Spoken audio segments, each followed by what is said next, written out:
Kò sọ́ba bí rẹ̀, kò sí bàbá bí rẹ̀, kò máa sọ́lọ́run bí rẹ̀. Igwe, kò sọ́ba bí rẹ̀, kò sí bàbá bí rẹ̀, kò máa sọ́lọ́run bí rẹ̀. Igwe, ẹ bá mi gbọ́ Ọlọ́run tóbi, ọba ńlá, ọba tó ga. Ẹ bá mi gbọ́ Ọlọ́run tóbi, Èdùmàrè, ọba tó ga. Ẹ bá mi gbọ́ Ọlọ́run tóbi, ọba ńlá, ọba tó ga. Ẹ bá mi gbọ́ Ọlọ́run tóbi, Èdùmàrè, ọba tó ga. Igwe, Igwe, Igwe, Igwe. Ẹ̀yin ará ilé, ẹ káàbọ̀ sí Mashola Gist TV. Ṣé àlàáfíà ni ẹ wà? Ṣé dáadáa ni mo bá yín? Channel yìí à ń sọ èdè Yorùbá. Nítorí àwọn tí ò gbọ́ Gẹ̀ẹ́sì ni a fi gbé channel yìí kalẹ̀. A dẹ̀ tún ń sọ nítorí pé a fẹ́ gbàgbé àṣà àti èdè wa. Ẹ̀yin ará ilé, gist tèmi, wọ́n ní màmá wa Esther Ajayi. Wọ́n ní wọ́n ti schedule marriage council, èyí tí ó máa wà láàrin Kabiyesi àti Queen Naomi ní Royal LAKKI Mansion. Èyí tó jẹ́ pé wọ́n á lè sọ̀rọ̀ nípa bí wọ́n ṣe lè jọ gbé láàrin ọkọ àti ìyàwó. Wọ́n ní kíláàsì yìí, wọ́n ní abala mẹ́ta ló pín sí. Wọ́n ní wọ́n dẹ̀ máa ṣe ní schedule Kabiyesi ni. Ẹ mọ̀ pé monarch ni bàbá wa, ọba aládé. Mo wólẹ̀ forí adé o Kabiyesi. Wọ́n gbọ́dọ̀ ṣe marriage classes yìí fún wọn ní àsìkò tí Kabiyesi bá ráyè. Ẹ̀yin èèyàn lé, à ń sọ̀rọ̀ ní orí Mashola Gist TV lórí celebrity gist, royal gist. À ń sọ nípa politics àti gbogbo nǹkan tó ń ṣẹlẹ̀ ní agbègbè orílẹ̀-èdè bàbá wa ní ilẹ̀ Nàìjíríà. À ń ṣe advertisement lórí channel yìí.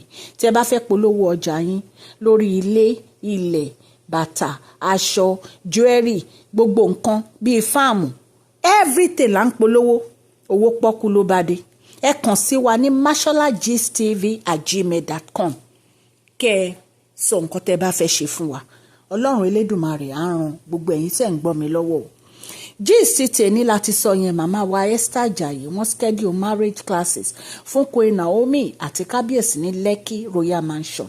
Wọ́n ṣe sí ọ̀nà mẹ́ta, wọ́n ní section mẹ́ta ni àwọn á fi ṣe fún wọn. Wọ́n ní àdẹ̀wà jẹ́ táìmù Kabiyesi ni àwọn máa lò fún wọn. Ẹ̀yin èèyàn lé, ẹ rí pé good news ni. Ẹ rí pé mò ń kọrin. Ẹ rí pé mò ń kọrin yan Ọlọ́run lógo. A dúpẹ́ lọ́wọ́ Ọlọ́run fún Queen Naomi àti Kabiyesi. Congratulations for both of them. Nítorí pé ojú àwọn méjèèjì ti rí tó nínú pálásì wọn. Ṣùgbọ́n Ọlọ́run ò jẹ́ kí ọwọ́ ayé, ọwọ́ èṣù, ọwọ́ àwọn ẹni bí kó ká wọn. Ọlọ́run ò jẹ́ kí ọwọ́ àwọn ẹni bí kí ó ká Kabiyesi àti Queen Naomi. Ọlọ́run dójú tì àwọn èèyàn bí yìí. Adúpẹ́ lọ́wọ́ Ọlọ́run fún ìyanu èyí tí Ọlọ́run ṣe fún wọn. Ẹ̀yin náà mọ̀ wípé bíi màmá ni ìyá wa Esther Ajayi ṣe mú Queen Naomi. Wọn ò dẹ̀ fi ọ̀rọ̀ Kabiyesi ṣeré, nítorí pé all the time tí wọ́n bá ń ṣe nǹkan ní church wọn ni Kabiyesi máa ń lọ. Kabiyesi nífẹ̀ẹ́ ìyá wa Esther Ajayi. Wọ́n nífẹ̀ẹ́ wọn púpọ̀. Ẹ̀yin ará ilé, wọ́n ní wọ́n ti schedule marriage council ní Royal LAKKI Mansion fún wọn o. Wọ́n ní ẹ̀ẹ̀mẹ́ta, section mẹ́ta ni wọ́n á fi ṣe. Wọ́n ní schedule Kabiyesi dẹ̀ ni wọ́n máa lò, nítorí ọba ní Kabiyesi, ọba bá lórí ohun gbogbo ni. Ẹ̀yin èèyàn, gbàtà gbọ́ gist yìí, inú mi dùn, ọkàn mi kún, ayọ̀ mi kún, nítorí pé nǹkan tó ń ṣẹlẹ̀ nínú pálásì Kabiyesi, wọn fẹ́ kí wọ́n tiẹ̀ ṣe marriage rárá. Ẹ wo gist kan tá a ṣe tán ní Mariam, ipe ó sọ pé kì í ṣe lójú ayé o ni Kabiyesi á fi ṣe marriage pẹ̀lú Queen Naomi ipe kì í ṣe lójú ayé ò ní Kabiyesi á fi ṣe church marriage pẹ̀lú Queen Naomi ṣọ́lọ̀ ni ẹni àǹtí wa ṣọ́lọ̀ ni ẹni ìwọ ni wọ́n ní ṣe marriage lójú ayé ẹ̀ ṣé o dẹ̀ mọ̀ pé jẹ́jẹ́ ni ẹlẹ́ni ẹni fọ́kọ ẹ̀ ìwọ ló wá gbọ́kọ ẹ̀ o ó fẹ́ ọkọ ẹ̀ wọ́n fẹ́ Queen Naomi ní ṣùlọ́kà ni ìwọ ló wọnú pálàsì ló wá gbọ́kọ lọ́kọ nǹkan tójú ẹ bá rí wàá máa fara hàn ni wàá máa fara mọ́ ni nítorí pé látọ̀run wá ni Ọlọ́run ló ti yan Queen Naomi fún Kabiyesi kò dẹ̀ sẹ́ni tó lè tú wọn ká kò sẹ́ni tó lè yà wọ́n ẹ̀yin èèyàn lé ẹ rí pé yìí tún lágbára wọ́n ló ní pé wọ́n ní ṣe church marriage yẹn lójú òun o wípé nítorí pé òun ò ní fọwọ́ sí kí Kabiyesi fẹ́ Queen Naomi ní church wípé tí Kabiyesi bá fẹ́ Queen Naomi ní church pé gbogbo àwọn ni Kabiyesi máa fẹ́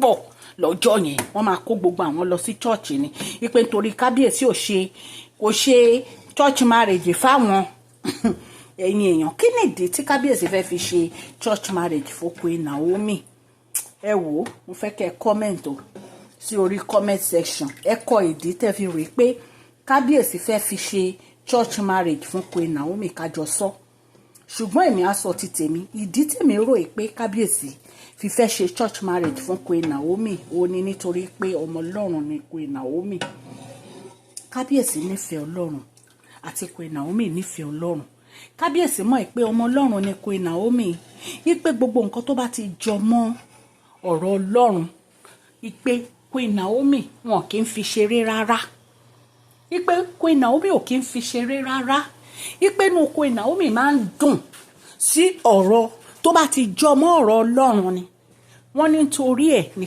èmi rò bẹ́ẹ̀ ni o wípé nítorí ẹ̀ ní Kabiyesi fi fẹ́ ṣe church marriage fún Queen Naomi láti jọ wà ní abẹ́ òfin Ọlọ́run ẹ̀yin èèyàn lé bí a ṣe gbọ́ nìyẹn allegedly o Ọlọ́run Elédùmarè á ràn gbogbo wa lọ́wọ́ ní agbára Ọlọ́run reunion Kabiyesi àti Queen Naomi kò ní bàjẹ́ o àwọn èèyàn ibi tó bá láwọn fẹ́ dojú ìjà kọ wọn Ọlọ́run á kọjú ìjà sí wọn o ẹ̀yin ará ilé gbogbo obìnrin tó wà ní all over the world mo kí yín ipe happy International Women's Day ẹ kú ọdún ẹ kú ìyèdún ní agbára Ọlọ́run ẹ tún máa ṣe ọdún mi láyé o ẹ̀yin abiyamọ ẹ ní fi ọwọ́ yín gbé ọmọ sí o à ń kí yín ní orí Mashola Gist TV ẹ jọ̀ọ́ ẹ bá mi fún fídíò yìí ní thumbs up o nítorí ó ṣe pàtàkì kẹ́ẹ̀dẹ̀ tẹ notification bell yín kẹ́ subscribe Ọlọ́run aláàánú á dúró tì yín o òkè òkè ni ọlá yín á máa lọ o ọlá yín ò ní lọ ìsàlẹ̀ láéláé. Please share this video, like and subscribe. God bless you all.